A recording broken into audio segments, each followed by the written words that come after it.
end-of-the-world killer quakes and volcanoes to r.ip Earth apart in 2018 as rotation slows. The planet is entering a 5-year period of slowdown where the movement of the molten iron core slows the Earth's spin. But the slowdown reduces the centrifugal force and shrinks and tightens the equator, crushing tectonic plates together with unimaginable force.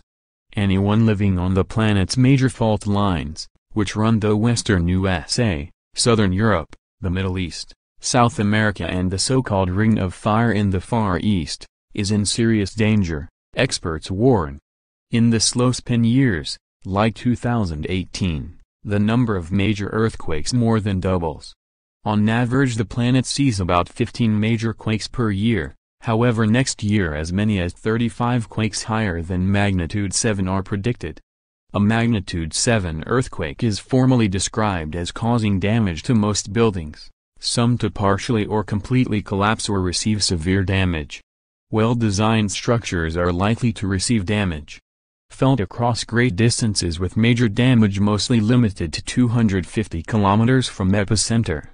A magnitude 9 quake would level every building for hundreds of miles. But movement of tectonic plates also triggers volcanoes, or supervolcanoes. And supervolcanoes have been known to devastate life on Earth.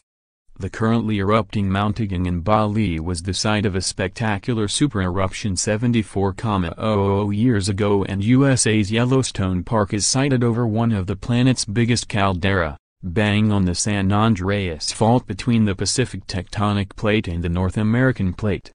Experts say if the Yellowstone caldera blows, then all life on Earth would be at risk from the immediate destruction and lava flows, then subsequent ash cloud which would trigger catastrophic global cooling.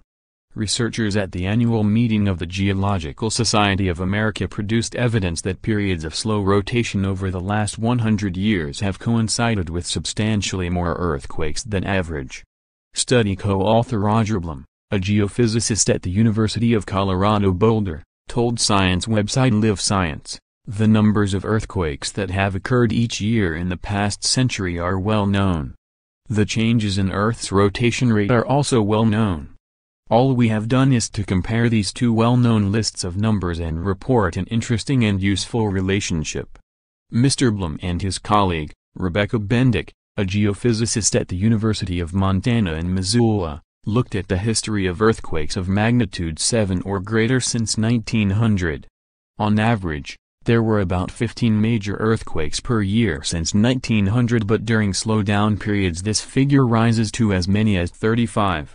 NASA tracks the planet's spin speed to fractions of a second and have confirmed the Earth is entering a period of prolonged slower rotation. Mr. Blum said, "Even though the rotation rate changes so little, the size of the mass of the Earth and the inertia are so great, you don't need a huge change in rotation to have a change in stress. We have no information on where these earthquakes will occur, except that they will occur at the world's plate boundaries.